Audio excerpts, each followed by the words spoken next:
Hi, welcome to Parnika Maths. AP 10th class Maths ma 7th chapter coordinate geometry. Exercise 7.1 లో 5th problem దాకా last వీడియోలో complete అయిపోయింది కదా. ఈ వీడియోలో 6th problem ను చూద్దాం. క్వశ్చన్ చూడండి ఏమి ఇచ్చారో. Name the type of the quadrilateral formed. If any, by the following points and give the reason for your answer. ఇచ్చిన పాయింట్స్ తో ఏ క్వాడ్రిలేటరల్ ఫామ్ అవుతుంది, దానికి రీజన్ ఏంటి అని అడిగారు మా.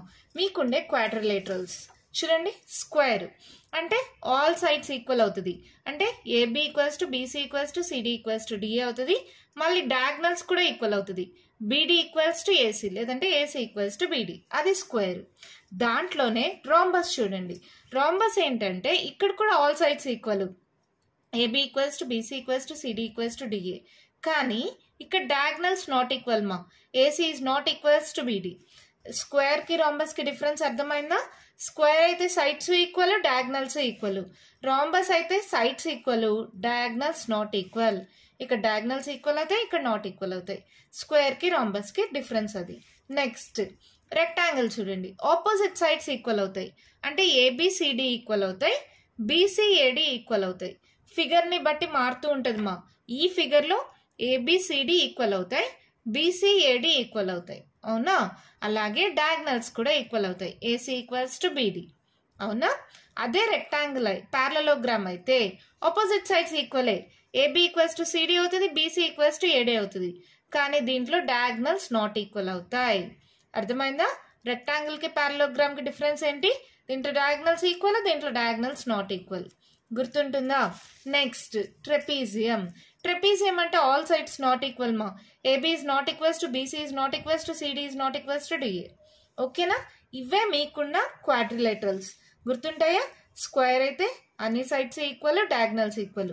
రాంబస్ అయితే అన్ని సైడ్స్ ఈక్వల్, డయాగ్నల్స్ మాత్రం నాట్ ఈక్వల్. రెక్టాంగిల్ అయితే ఆపోజిట్ సైడ్స్ ఈక్వల్ అవుతాయి, డయాగ్నల్స్ కూడా ఈక్వల్ అవుతాయి. అదే ప్యారలలోగ్రామ్ అయితే ఆపోజిట్ సైడ్స్ ఈక్వల్ అవుతాయి, డయాగ్నల్స్ నాట్ ఈక్వల్ అవుతాయి. డిఫరెన్సెస్ గుర్తుపెట్టుకోండి, స్క్వేర్ లో అన్ని ఈక్వల్, రాంబస్ లో డయాగ్నల్స్ నాట్ ఈక్వల్, రెక్టాంగిల్ లో ఆపోజిట్ సైడ్స్ ఈక్వల్, ప్యారలలోగ్రామ్ లో కూడా ఆపోజిట్ సైడ్స్ ఈక్వల్. దీంట్లో డయాగ్నల్స్ ఈక్వల్ అవుతాయి, దీంట్లో డయాగ్నల్స్ నాట్ ఈక్వల్ అవుతాయి. ట్రెపీజియం అంటే ఆల్ సైడ్స్ నాట్ ఈక్వల్ వస్తాయి. ఇవన్నీ కానీ గుర్తుంటే ఏ ప్రాబ్లం ఇచ్చినా మీరు ఈజీగా సాల్వ్ చేయగలరు. ఇప్పుడు వాళ్ళు మనకి ఇచ్చిన పాయింట్స్ చూద్దాం, ఓకేనా? ఈ పాయింట్స్ లెట్ ఏబిసిడి అనుకుందాం. Let A equals to -1, -2, B equals to 1, 0, C equals to -1, 2, D equals to -3, 0. ఇప్పుడు ఫస్ట్ ఏబి కనుక్కుందామా. ఏబి ఈక్వల్స్ టు ఫార్ములా గుర్తుందమ్మా, రాయనా? √(x2 - x1) whole square plus y2 - y1 whole square. Distance formula మా, ఇది x1 y1 అనుకోండి, ఇది x2 y2 అనుకోండి. Substitute చేయండి, x2 - x1 minus into minus plus whole square, y2 0 minus of minus plus అయిపోతుంది whole square, అవునా? చూడండి ఇది ఏమవుతుంది, 1 + 1 2 స్క్వేర్ ప్లస్ మళ్ళీ 2 స్క్వేర్ అంటే 2 స్క్వేర్ 4 + 4 అంటే √8, అవునా? √8 అంటే ఆల్రెడీ మీకు చెప్పాను లాస్ట్ వీడియోస్లో, √8 అంటే 4 2s అని రాసుకోవచ్చు. రూట్ని రెండింటికి సపరేట్ చేయండి, 4ని √2 whole square, square √2 cancel, 2 square అంటే 4 కదమ్మా. సో ఇది ఏమవుతుంది 2√2. √8ని ఎలా రాయొచ్చు, 2√2. ఓకేనా? అలాగే ఇప్పుడు బీసీ కనుక్కుందాం. ఇప్పుడు ఏంటి, ఇది x1 y1 అనుకోండి, ఇది x2 y2 అనుకోండి. మీకు ఇక్కడ కన్ఫ్యూజన్ అనుకుంటే ఇక్కడ మళ్ళీ రాసుకోండి మా, బి వాల్యూ సి వాల్యూ. ఇప్పుడు ఈ రెండు √(x2 - x1) whole square, y2 - y1 whole square. ఓకేనా? ఏమవుతుంది చూడండి, -2 హోల్ స్క్వేర్ ప్లస్ 2 స్క్వేర్ అంటే 2 square 4 + 4 minus into minus plus అయిపోతుంది మా, అంటే √8 దట్ ఈక్వల్స్ టు 2√2. ఓకేనా? తర్వాత సిడి కనుక్కోండి, ఇది x1 y1 అనుకోండి, ఇది x2 y2 అనుకోండి. ఈ రెండు మా, ఈ రెండిట్లో చూడండి సిడి ఈక్వల్స్ టు కనుక్కోండి, x2 - 3 x1 minus of minus plus whole square. ఇక్కడ అర్థమవుతుందా? x2 minus x1 whole square అంటే x2 అంటే -3 మైనస్ ఆఫ్ x1 అంటే -1 అంటే మైనస్ ఇంటూ మైనస్ ఏమవుతుంది? ప్లస్ అవుతుంది. అది నేను డైరెక్ట్గా రాస్తున్నా. మళ్ళీ చెప్తున్నా చూడండి. -3 మైనస్ ఆఫ్ -1 హోల్ స్క్వేర్. అవునా? ఈ మైనస్ ఇంటూ మైనస్ ఏమైంది? ప్లస్ అయింది. Plus y2 minus y1 whole square. ఈ ప్లస్లు మైనస్ల దగ్గర ఏమో అందరూ మిస్టేక్ చేసేది. ఫార్ములా ఏమో కరెక్ట్గా రాస్తారు, సాల్వ్ చేసేటప్పుడు తప్పులు చేసేస్తారు. మైనస్ ఇంటూ మైనస్ కాబట్టి ప్లస్ అయింది. ఓకేనా? ఇక్కడ చూడండి 3లో 1 పోతే ఎంత? 2 -2 హోల్ స్క్వేర్ ప్లస్ మళ్ళీ -2 whole square. Minus into minus plus అయిపోతుంది. 2 square 4, 2 square 4. That equals to √8, that equals to 2√2. CD కూడా వచ్చేసిందా? Next DA. ఇది x2 y2, ఇది x1 y1. మీకు కన్ఫ్యూజన్గా ఉంటే ఇక్కడ సపరేట్గా రాసుకోండి. a equals to -1 -2, d equals to -3 0. ఇదే x1 y1, ఇదే x2 y2. ఇలా సపరేట్గా రాసుకోండి మా ప్రతి దగ్గర. అప్పుడు మీకు కన్ఫ్యూజన్ లేకుండా ఉంటుంది. ఓకేనా? సబ్స్టిట్యూట్ చేయండి. ఇప్పుడు x2 minus of minus plus x1 whole square, y2 minus of minus whole square. Minus of minus ఎంత అవుతుంది? ప్లస్ అవుతుంది. గుర్తుపెట్టుకోండి. 3లో 1 పోతే -2 whole square plus 2 square. So ఇదేమవుతుంది? 4 + 4 √8, దట్ ఈక్వల్స్ టు 2√2. ఇక్కడ చూడండి ఆల్ సైడ్స్ ఈక్వల్ వచ్చాయి. సో ఇది స్క్వేర్ కానీ రాంబస్ కానీ అవుతుంది. మరి స్క్వేర్ రాంబస్ ఎలా తెలుస్తుంది? ఏసీబీడి కనుక్కోవాలి. అంతే కదా? a equals to -1, -2, c equals to -1, 2. AC కనుక్కోండి. ఏమవుతుంది? ఏసీ ఈక్వల్స్ టు √ ఇది x1 y1 అనుకోండి, ఇది x2 y2 అనుకోండి. x2 minus of minus plus అయిపోతుంది whole square, y2 minus of minus plus y1 whole square. అర్థమవుతుంది కదమ్మా?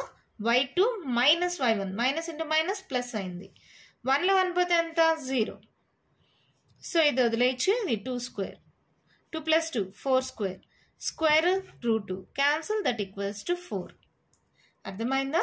+1 - 1 0 అయిపోయింది. 2 + 2 4 స్క్వేర్ అయింది. స్క్వేర్ రూట్ క్యాన్సిల్ అయిపోతే 4 అయింది. అలాగే బీడీ కనుక్కుందామా? బి ఏంటి? 1, 0. డి ఏంటి? -3, 0. ఇప్పుడు ఇది x1 y1 అనుకోండి, ఇది x2 y2 అనుకోండి. బీడీ ఈక్వల్స్ టు ఫార్ములాలో సబ్స్టిట్యూట్ చేయండి. √x2 - x1 whole square, y2 - y1 whole square. ఇది ఎలాగో 0 అయిపోయింది. -3 -4 sorry -1 -4 whole square. Whole square ఉంది కాబట్టి అది ప్లస్గా కన్సిడర్ చేసుకోవచ్చు. మైనస్ ఇంటూ మైనస్ ప్లస్ అయిపోతుంది. Square root cancel, that equals to 4. Diagonals కూడా ఈక్వల్ వచ్చాయి. Here AB equals to BC equals to CD equals to DA and the diagonals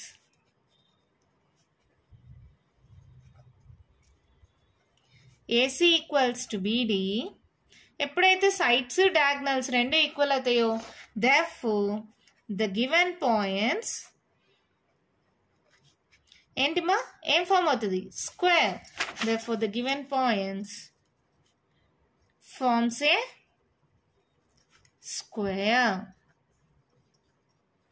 Name the type of the quadrilateral formed అన్నారు కదా. the type of quadrilateral formed is a square. మళ్ళీ తర్వాత ఏమన్నారు? if any by the following and give the reason for your answer. Reason ఏంటి? Sides equal, diagonals equal, therefore the given points forms a square. ఓకేనా?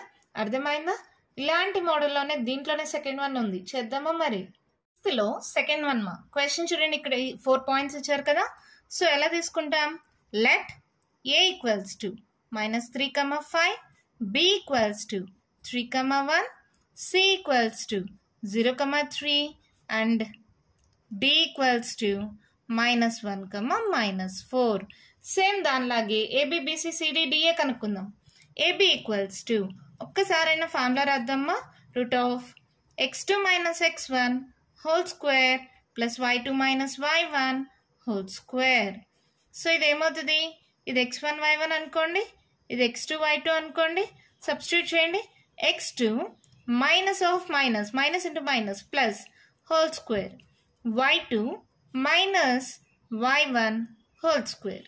So ఇది ఏమవుతుంది, 3 + 3 6 square, 5లో 1 పోతే 4 minus 4 whole square. So ఇది ఏమవుతుంది, 6 6 36 minus into minus plus 4 square 16. So ఇది ఏమవుతుంది చూడండి, 12 52. రూట్ 52 అంటే దాన్ని సాల్వ్ చేసుకోండి. ఇక్కడ సాల్వ్ చేస్తున్నా చూడండి. 13 4 52వా, రూట్ని రెండింటికి సపరేట్ చేయండి. రూట్ 4 ఇంటూ రూట్ 13 రాసుకోవచ్చా. రూట్ 4 అంటే 2 square into root 13, square root cancel అయితే 2 రూట్ 13 అంటే రూట్ 52ని ఎలా రాయొచ్చు, 2 రూట్ 13. ఓకేనా. అలాగే బీసీ కనుక్కోండి. ఇది x1 y1, ఇది x2 y2. సబ్స్టిట్యూట్ చేయండి. x2 minus x1 whole square, y2 minus y1 whole square, minus 3 whole square మా 3లో 1 పోతే 2 స్క్వేర్, 3 స్క్వేర్ 9, 2 స్క్వేర్ 4, 9 + 4 రూట్ 13. ఓకేనా. అలాగే సిడి కనుక్కోండి. ఇది x1 y1 అనుకోండి, ఇది x2 y2 అనుకోండి. సబ్స్టిట్యూట్ చేయండి. x2 minus x1 whole square, y2 minus y1 whole square అంటే minus 1 whole square, 4 5 6 7 minus 7 whole square, 1 square 1 7 square 49, minus into minus plus అయిపోతుంది. 49 + 1 రూట్ 50. అలాగే డిఏ కనుక్కోండి. ఇక్కడ రాసుకున్న డిఏ వాల్యూస్ కన్ఫ్యూజన్ లేకుండా ఉంటాయి. ఏ వచ్చి -3, 5, డి వచ్చి -1, -4. ఎవరో ఒకరు కామెంట్ బాక్స్లో అడిగారు, దీన్ని రివర్స్లో చేసినా పర్వాలేదా, ఎలా అయినా చేసుకోవచ్చు మా. నేను ఇక్కడ x1 y1 అనుకుంటున్నా, ఇది x2 y2 అనుకుంటున్నా కదా. మీరు కావాలంటే దీన్ని x2 y2 అనుకోండి, దీన్ని x1 y1 అనుకోండి. ఎలా చేసినా మీకు సేమ్ ఆన్సరే వస్తుంది. x2 minus of minus plus x1 whole square, y2 minus y1 whole square. So ఇది ఏమవుతుంది చూడండి, 3లో 1 పోతే 2 square, 5 + 4 9 minus 9 whole square, 2 square 4 9 square 81 అంటే రూట్ 85. అంతేనా. అన్ని నాట్ ఈక్వలే. చూడండి ఏదైనా ఈక్వల్ అయిందా. Here AB is not equals to BC, is not equals to CD and not equals to DA. All sides not equal అయినా కూడా నాట్ ఈక్వల్ అయితే అదేమవ్వచ్చు, trapezium అవ్వచ్చు. కానీ ఒక్కసారి గమనించండి, ఇక్కడ 13 రూట్ 13 వచ్చింది, ఇక్కడ 2 రూట్ 13 వచ్చింది. మేబీ ఇక్కడ ఏబి బీసీ కదా, ఏసీ కనుక్కుందాం. దాన్ని బట్టి అవి ఒకే స్ట్రైట్ లైన్లో ఉన్నాయో లేదో తెలుస్తుంది. ఏబి బీసీ ఉందేమో, ఏసీ కనుక్కుంటున్నాం. ఏ ఈక్వల్స్ టు ఎంత, -3, 5. సి ఈక్వల్స్ టు ఎంత, 0, 3. ఇది x1 y1 అనుకోండి, x2 y2 అనుకోండి. ఏసీ కనుక్కోండి. ఏమవుతుంది, x2 minus of minus plus x1 whole square, y2 minus y1 whole square. So 3 square, 5లో 3 పోతే -2 whole square, 3 square 9 minus into minus plus 2 square 4, 9 + 4 root 13. ఇక్కడ చూడండి బీసీ కూడా రూట్ 13. అంటే ఏసీ ఈక్వల్స్ టు రూట్ 13 ఉంది, BC equals to root 13 ఉంది, AB equals to 2 root 13 ఉంది. AB BC AC అంటే ఒకసారి గమనించండి.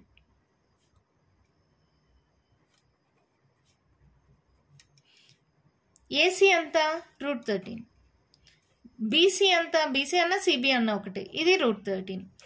ఇప్పుడు ఏబి అంత ఈ మొత్తం 2 రూట్ 13. అవునా కాదా. Here AB equals to BC plus AC plus BC. అర్థమైందమ్మా. 2 root 13 equals to root 13 plus root 13 that equals to 2 root 13. అవునా కాదా. AB equals to AC plus BC వచ్చింది. ఈ స్టెప్ రాసినా రాకపోయినా ఇది రాయండి, ఈ బాక్స్లో ఉండేది. Here AB equals to AC plus BC. ఈ రెండింటిని యాడ్ చేస్తే ఏబీ వచ్చేసింది. అంటే ఏంటి, రెండు వాల్యూస్ని యాడ్ చేస్తే ఇంకో వాల్యూ వచ్చింది అంటే ఏసీ ప్లస్ సిబి చేస్తే ఏబీ వచ్చిందంటే the 3 points lie on the same straight line. Therefore, A, B and C lie on a same straight line. Therefore, ABC are collinear. ABC అనేవి ఒకే స్ట్రైట్ లైన్ పైన ఉన్నాయి. ఇంకో point D ఎక్కడైనా ఉండండి, పైన కింద అయినా ఎక్కడైనా ఉండండి, ఏదైనా క్వాడ్రిలేటరల్ ఫామ్ అవుతుందమ్మా. క్వాడ్రిలేటరల్ అంటే ఏంటి, 4 sides ఉండాలి. క్వాడ్రీ అంటే క్వా అంటే 4 sides కదా. క్వాడ్రిలేటరల్ అంటే ఖచ్చితంగా 4 sides ఉండాలి. చూడండి, దేంట్లో అయినా మనకు 4 sides ఉన్నాయి కదా ప్రతి క్వాడ్రిలేటరల్లో. ఇక్కడ ఏబిసి అనేవి ఒకే స్ట్రైట్ లైన్ పైన ఉన్నాయి. డి అనేది ఇంకో పాయింట్ ఎక్కడున్నా కూడా ఇక్కడ క్వాడ్రిలేటరల్ ఫామ్ అయ్యే అవకాశం ఉందా? ఫామ్ అయితే ట్రయాంగిల్ ఫామ్ అవుతుందో కానీ క్వాడ్రిలేటరల్ ఫామ్ అవ్వదు కదా. Therefore, A, B, C and D does not form a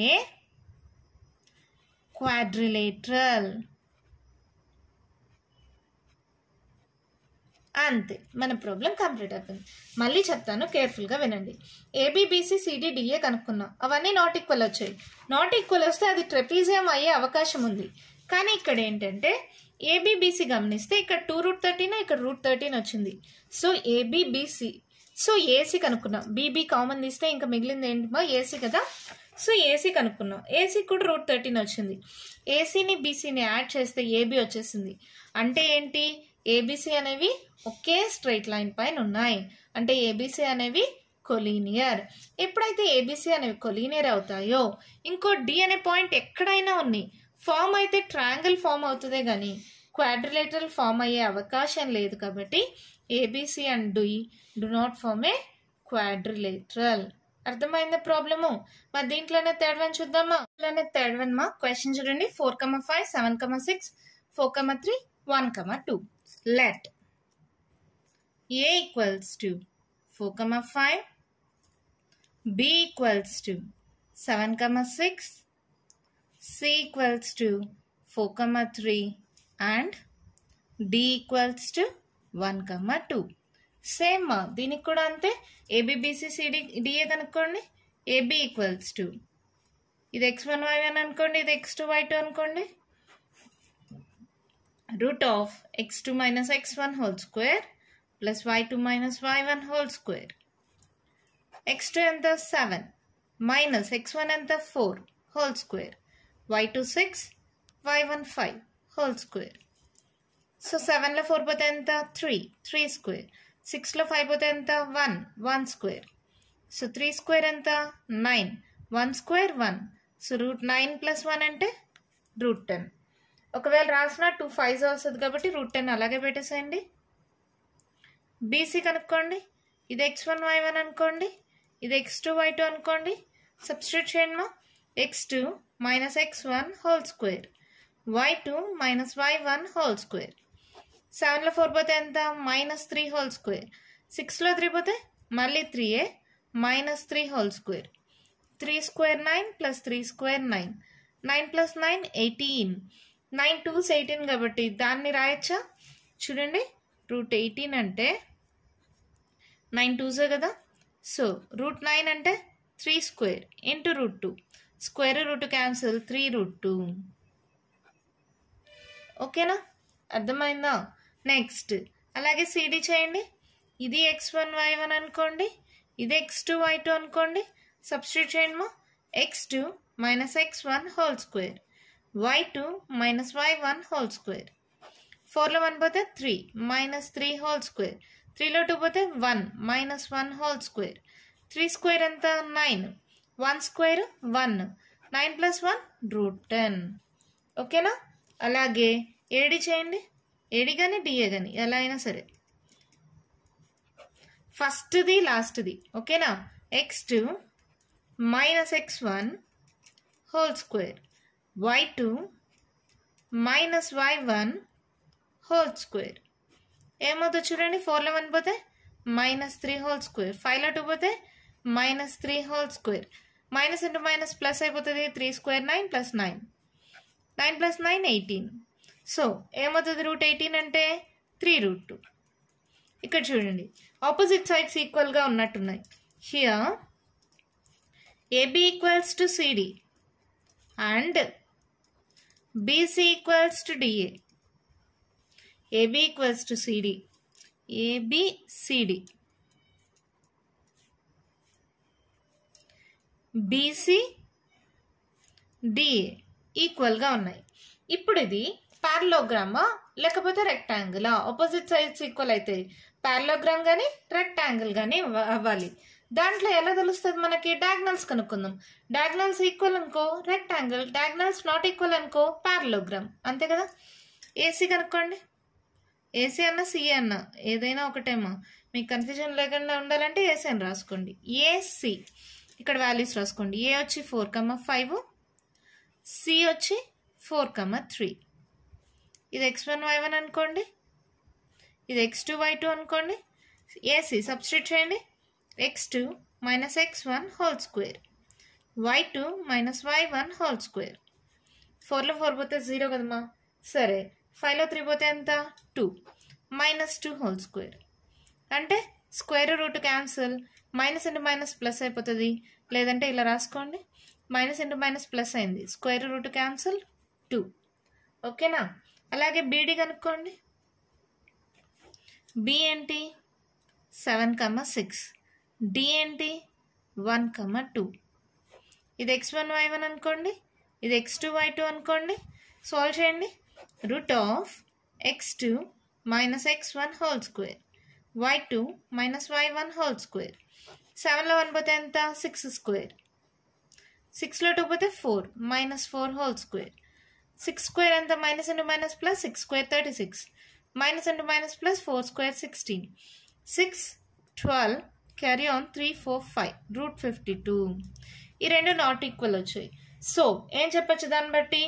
ఇక్కడ రాసిన మొత్తం here opposite sides are equal, opposite sides are equal. AB equals to CD and BC equals to DA, and diagonals are not equal. AC is not equals to BD. Opposite sides equal, diagonals not equal. ఏమవుతుంది? Opposite sides equal, diagonals not equal అయితే parallelogram. Therefore, the given points forms a parallelogram. అంతేమ్మా, మన problem complete అయిపోయింది. Opposite sides equal వచ్చాయి. AB equals to CD వచ్చింది, BC equals to DA వచ్చింది. Diagonals AC BD not equal వచ్చింది. ఎప్పుడైతే diagonals not equal వస్తుందో the given points forms a parallelogram. ఓకేనా? అర్థమైందా? నెక్స్ట్ ప్రాబ్లం చూద్దామా. 1 క్వశ్చన్ చూద్దామా. ఏమి ఇచ్చారు? Find the point on the X axis which is equidistant from 2,-5 and -2,9. ఇక్కడ 2 పాయింట్స్ తీసుకుందాం. ఏ బి, ఇది వచ్చి 2,-5 -2,9. ఈ 2 పాయింట్స్ నుంచి ఈక్వల్ డిస్టెన్స్లో ఒక పాయింట్ ఉంది. ఆ పాయింట్ని పి అనుకుంటున్నాం. అది కూడా ఎలా ఉంది? ఎక్స్ యాక్సిస్ పైన ఉంది. ఎక్స్ యాక్సిస్ పైన ఉంటే కోఆర్డినేట్ ఏమవుతుందమ్మా? x,0 అవుతుంది. అవునా? y కోఆర్డినేట్ ఉండదు. ఎక్స్ కోఆర్డినేట్ ఏముందో తెలియదు కాబట్టి ఎక్స్ అనుకుంటున్నాం. ఇప్పుడు ఈ ఎక్స్ వాల్యూ కనుక్కోవాలి. ఈక్వల్ డిస్టెన్స్ అన్నారు కాబట్టి ఏపీ ఈక్వల్స్ టు పీబీ అనుకోవచ్చా? Solution. Let A equals to 2,-5 and B equals to -2,9. Let P be a point on the x-axis. That implies P equals to x, 0. given P is equidistant from A and B. So equal గా ఉంది కాబట్టి therefore PA equals to PB. అవునా? Equal distance కాబట్టి PA equals to PB. ఇప్పుడు రెండు sides route వస్తుంది కదా, వస్తుందా రాదా? ఇప్పుడు ఈ ఫార్ములాలో డిస్టెన్స్ ఫార్ములా అంటే x2 - x1 whole square plus y2 - y1 whole square. ఇక్కడ మళ్ళీ ఈ సైడ్ కూడా రూట్ వస్తుంది. ఈ రెండు సైడ్స్ రూట్ క్యాన్సిల్ అవ్వాలి కాబట్టి స్క్వేరింగ్ ఆన్ బోత్ సైడ్స్ చేద్దామా. స్క్వేర్ రూట్ క్యాన్సిల్ అయిపోతుందా? So squaring on both sides చేస్తున్నా PA square equals to PB square. అంటే రూట్ లేకుండా ఫార్ములాలో సబ్స్టిట్యూట్ చేస్తే సరిపోతుంది. ఇది x2 y2 అనుకోండి, ఇది x1 y1 అనుకోండి. సబ్స్టిట్యూట్ చేయండి, రూట్ లేదు, క్యాన్సిల్ అయిపోయింది. స్క్వేరింగ్ ఆన్ బోత్ సైడ్స్ చేశారు. x2 minus x1 whole square, y2 minus of minus plus y1 whole square. ఇప్పుడు ఏ కాకుండా b తీసుకోండి. ఇది x1 y1 అనుకోండి. PB స్క్వేర్, pకి bకి sorry x2 minus of minus plus x1 whole square, y2 minus y1 whole square. ఓకేనా? అర్థమవుతుందా? Route పోయింది మా, స్క్వేరింగ్ ఆన్ బోత్ సైడ్స్ చేయడం వల్ల స్క్వేర్ రూట్ క్యాన్సిల్ అయిపోయింది. ఓకే కదా? ఫస్ట్ పీని x2 y2 అనుకున్నా, ఏని x1 y1 అనుకున్నా, PA మళ్ళీ PB, ఇది x2 y2 ఇది x1 y1 అని సబ్స్టిట్యూట్ చేసాం. ఇప్పుడు దీన్ని సాల్వ్ చేసుకుందాం. x square plus 2 square 4 minus 2 2 4x, a minus b whole square formula a square plus b square minus 2ab, x square 2 square 4 plus into minus 2 2 ఈ 2 ఉంది కదా, 2 2 4x. Okay కదా? Plus 5 square 25. ఇదేమవుతుందో చూడండి, x square plus 2 square 4 plus 2 2 4x, తర్వాత minus into minus plus అయిపోతుంది, 9 9 81. అవునా? ఇక్కడ చూడండి, ప్లస్ x స్క్వేర్ క్యాన్సిల్. అది ఎలా మేడం ప్లస్ ప్లస్ క్యాన్సిల్ చేస్తారు అంటారా? ఒకే సైడ్కి పంపిండి మా, అప్పుడు ఒకటి ప్లస్ ఒకటి మైనస్ అవుతుంది కదా, క్యాన్సిల్ చేసేయచ్చు. లేదంటే ఈక్వల్స్ టుకి ఆపోజిట్ సైడ్లో ఉంటే కూడా డైరెక్ట్గా క్యాన్సిల్ చేయొచ్చు. మీరు కావాలంటే ప్లస్ x స్క్వేర్ ఇటు సైడ్కి పంపిండి, మైనస్ x స్క్వేర్ అవుతుంది. ప్లస్ 4 ఉంది కదా, ఈ ప్లస్ 4 ఇటు సైడ్కి పంపిండి, మైనస్ 4 అవుతుంది. సో క్యాన్సిల్ అయ్యాయి. ఓకేనా? ఇక్కడ ఏమున్నాయి, ఈ రెండింటిని ఇటు సైడ్కి పంపించేద్దాం. అక్కడ 4x ప్లస్ 81 ఉందా, ఈ మైనస్ 4x ఇటు సైడ్కి వెళ్తే ప్లస్ 4x, ఈ ప్లస్ 25 ఇటు సైడ్కి వెళ్తే మైనస్ 25 ఈక్వల్స్ టు 0. అర్థమైందా? లేదంటే కాన్స్టాంట్స్ ఒక సైడ్ పెట్టేసుకొని వాల్యూస్ ఒక సైడ్కి పంపించేసుకోండి. ఎలా అయినా చేయండి మా. ఈ మైనస్ 4x ఇటు సైడ్కి వెళ్తే ప్లస్ 4x అయింది, ప్లస్ 25 ఇటు సైడ్కి వెళ్తే మైనస్ 25 అయింది. ఓకేనా? 4 8 8x, 81లో 25 సబ్ట్రాక్ట్ చేయండి. 11లో 5 పోతే 5 + 1 6. క్యూరియన్ ఇచ్చింటాం, 7లో 2 పోతే 5. అవునా? సో ఎంత వచ్చింది మనకి 56. 8x ప్లస్ పెద్ద number symbol plus 56 equals to 0. So ఇదేమవుతుంది, 8x ఈక్వల్స్ టు ప్లస్ 56 ఇటు సైడ్కి వెళ్తే minus 56. So x equals to minus 56/8. 8 7s కదా, therefore x equals to minus 7. ఓకేనా? therefore the point on the x-axis is p equals to x, 0 that equals to minus 7, 0. అంతే, complete అయిపోయింది. ఇప్పుడు A B అనుకున్నామా, PBA point అని X axis పైన ఉంది కాబట్టి X coordinate ఉంటుంది, వై కోఆర్డినేట్ 0 అయిపోతుందా. ఏ నుంచి బి నుంచి ఈక్వల్ డిస్టెన్స్ కాబట్టి పిఏ ఈక్వల్స్ టు పీబీఆ. రెండింటికి రూట్ వస్తుంది కాబట్టి అది క్యాన్సిల్ అవ్వడానికి స్క్వేరింగ్ ఆన్ బోత్ సైడ్స్ చేశాను. ఇది పి x2 y2 అనుకొని ఏ x1 y1 అనుకుంటే ఇక్కడ సబ్స్టిట్యూట్ చేస్తాం. ఇది x2 y2 అలాగే పెట్టుకొని బీని x1 y1 అనుకుంటే ఇటు పక్క సబ్స్టిట్యూట్ చేస్తాం, సాల్వ్ చేస్తాం, ఎక్స్కి వాల్యూ వచ్చింది. ఆ ఎక్స్ వాల్యూని పీలో కానీ సబ్స్టిట్యూట్ చేస్తే the point on the X axis is minus 7, 0. ఓకేనా? అర్థమైందా? ఇంకా కంటిన్యూషన్ ప్రాబ్లమ్స్ ఉన్నాయి, నెక్స్ట్ వీడియోలో డిస్కస్ చేద్దాం. ఈ వీడియోలో నేను చెప్పిన ప్రాబ్లమ్స్లో ఇంకా మీకు ఏమైనా డౌట్స్ ఉంటే కామెంట్ బాక్స్లో ఇవ్వండి. మీకు కానీ ఈ వీడియో నచ్చినట్టయితే లైక్ చేయండి, షేర్ చేయండి, నా ఛానల్ని సబ్స్క్రైబ్ చేసుకోండి. Thank you.